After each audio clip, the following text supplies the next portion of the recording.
मित्रों, हर हर महादेव, जय अम्बे।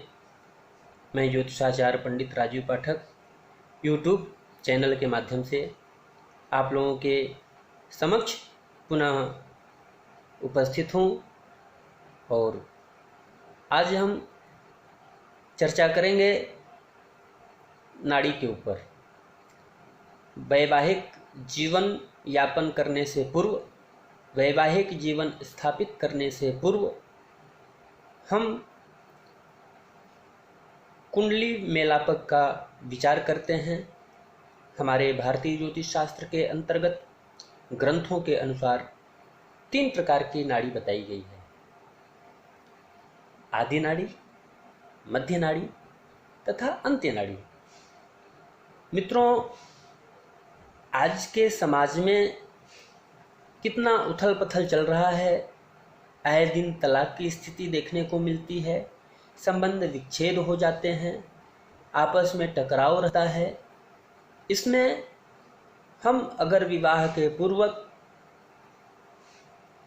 कुंडली सही ढंग से मिलापक करा लेते हैं तो इन कष्टों से छुटकारा सहजता से मिल जाता है। प्रत्येक व्यक्ति की जन्म कुंडली में चंद्रमा की किसी नक्षत्र विशेष में उपस्थिति से उस व्यक्ति की नाड़ी का पता चलता है। जैसा कि आप सभी लोगों को पता है कि 27 नक्षत्र होते हैं। इनमें किन्हीं 9 विशेष नक्षत्रों में चंद्रमा के स्थित होने से जातक की कुंडली में कोई एक नाड़ी का निर्माण होता है। अब आइए इस पे भी विचार करते हैं कि ये आदि, मध्य, अंत्य नाड़ी का निर्माण कैसे होता है, इनके अंतर्गत कौन कौन से नक्षत्र आते हैं। तो सर्वप्रथम आदि नाड़ी के ऊपर विचार करते हैं। आदि नाड़ी के अंतर्गत ज्येष्ठा, मूल, आर्द्रा, पुनर्वसु, उत्तरा फाल्गुनी, हस्त, शतभिषा, पूर्वा भाद्रपद और अश्विनी नक्षत्रों की गणना की जाती है। दूसरे नंबर पे मित्रों मध्य नाड़ी आती है। इनके अंतर्गत पुष्य, मृगशिरा, चित्रा, अनुराधा, भरणी, धनिष्ठा, पूर्वाषाढ़ा, पूर्वा फाल्गुनी और उत्तरा भाद्रपद नक्षत्रों की गणना की जाती है। तो मित्रों, तीसरे नंबर की अंत्य नाड़ी है।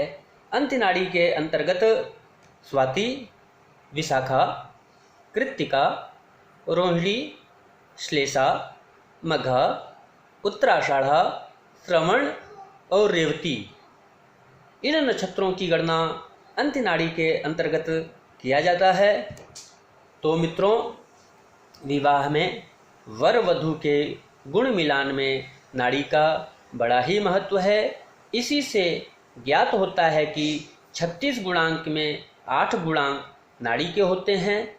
2 अपरिचितों की मन स्थिति और शारीरिक सामंजस्य की जानकारी नाड़ियों के मिलान से की जाती है और भावी संतान सुख की जानकारी भी नाड़ी से ही प्राप्त की जाती है। मित्रों, वर कन्या के जन्म नक्षत्र एक ही नाड़ी के नहीं होने चाहिए। दोनों की नाड़ियां भिन्न भिन्न होना शुभ माना जाता है। वर कन्या की यदि नाड़ियां आधे आधे हैं या अंत्य अंत्य हैं तो अच्छा मिलान नहीं माना जाता है, परंतु दोनों की यदि मध्य मध्य नाड़ियां हैं तो अति अशुभ माने जाते हैं। यदि नाड़ी दोष का परिहार न हुआ तो विवाह करना किसी भी दशा में उचित नहीं होता है। मित्रों, वश्य दोष, योनि दोष, वर्ण दोष और षडाष्टक, ये चारों दोष होते हुए भी वर कन्या में गण ग्रह मैत्री होने पर दोष नहीं रहते, परंतु नाड़ी दोष बना रहता है।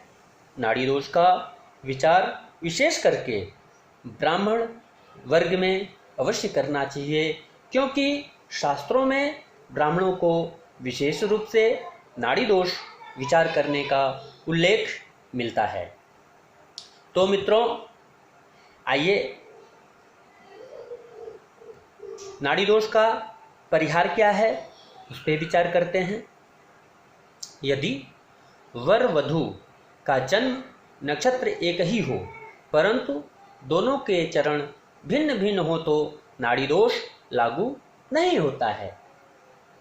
यदि वर वधू की एक ही राशि हो तथा जन्म नक्षत्र भिन्न भिन्न हो तब भी नाड़ी दोष, ऐसी स्थिति में ऐसा जोड़ी नाड़ी दोष से मुक्त रहता है। मित्रों, वर वधू का जन्म एक नक्षत्र हो परंतु राशियां भिन्न भिन्न हो तब भी नाड़ी दोष से मुक्त ऐसे जातक को माना जाता है। नक्षत्र एवं चरण एक होने पर भी भरणी, कृत्तिका, रोहिणी, मृगशिरा, आर्द्रा, पुष्य, विशाखा, श्रवण, धनिष्ठा, पूर्वा भाद्रपदा, उत्तरा भाद्रपद एवं रेवती जन्म होने पर नाड़ी दोष लागू नहीं होता है। यदि कन्या के नक्षत्र से मध्य नाड़ी नहीं है तो इन नक्षत्रों में यदि पार्श्व नाड़ी है तब नाड़ी दोष नहीं लगता है। राशि व नक्षत्र दोनों एक होने पर भी गुण मिलान 36 में से 28 गुणों का मिलान हो जाता है और नाड़ी दोष परिहार की श्रेणी में होने पर विवाह विचारणीय होता है। नाड़ी दोष होने पर भी यदि वर कन्या दोनों की जन्म कुंडली के पंचम भाव में शुभ ग्रह हैं, शुभ ग्रहों से दृष्ट हैं तथा पंचमेश की स्थिति शुभ है तो विवाह विचारणीय हो सकता है। वर्तमान विज्ञान व सुलभ चिकित्सा युग में विवाह में कोई बाधा नहीं है। पहले चिकित्सा सुविधाएं नहीं होने से नाड़ी मिलान की संतान सुख की दृष्टि से उपयोगिता रहती थी। रक्त संबंध जांच के परिणाम निर्दोष हों तो नाड़ी दोष होने पर भी विवाह किया जा सकता है। नाड़ी के संबंध में आधी अधूरी जानकारी के आधार पर केवल नाड़ी दोष देख करके विवाह को अविचारणीय मान लेना यह हमारी सबसे बड़ी भूल होगी। तो मित्रों, आचार्य वराह मिहिराचार्य के अनुसार यदि वर कन्या दोनों की नाड़ी आदि हो तो उनका विवाह होने पर वैवाहिक संबंध अधिक दिनों तक कायम नहीं रहता है, अर्थात उनमें अलगाव हो जाता है। कुंडली मिलाने पर कन्या और वर दोनों की कुंडली में मध्य नाड़ी होने पर शादी कर दी जाती है, तब दोनों की मृत्यु अवश्य हो जाती है। इसी क्रम में मित्रों, अगर वर वधू दोनों की कुंडली में अंत नाड़ी होने पर विवाह कर दिया जाए तब दोनों का जीवन दुख में व्यतीत होता है। इन स्थितियों से बचने के लिए ही तीनों समान नाड़ियों में विवाह की आज्ञा नहीं दी जाती है। महर्षि वशिष्ठ के अनुसार नाड़ी दोष होने पर यदि वर कन्या के नक्षत्रों की नजदीकी होगी परंतु वह एक ही राशि में स्थित न हो तब विवाह के 1 वर्ष के भीतर कन्या की मृत्यु हो सकती है अथवा 3 वर्षों के अंदर पति की मृत्यु से विधवा होने की संभावना रहती है।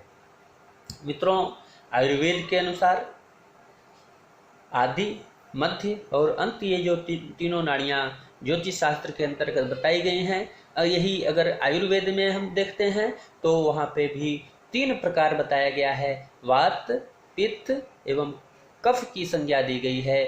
नाड़ी मानव के शारीरिक स्वास्थ्य को प्रभावित करती है।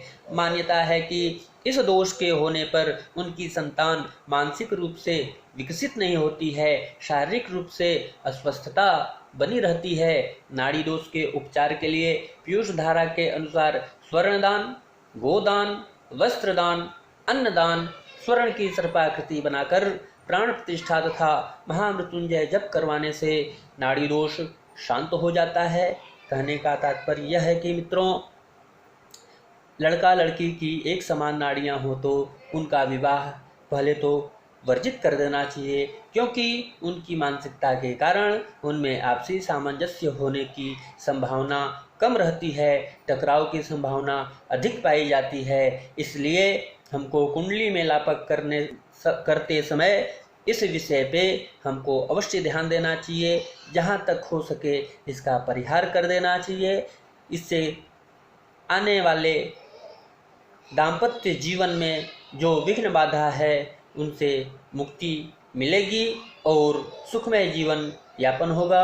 मित्रों, आज की चर्चा को मैं विराम देता हूँ। पुनः आप लोगों के समक्ष YouTube चैनल के माध्यम से महत्वपूर्ण चर्चा को लेकर के उपस्थित होता रहूँगा। इन्हीं शब्दों के साथ हर हर महादेव, जय अम्बे।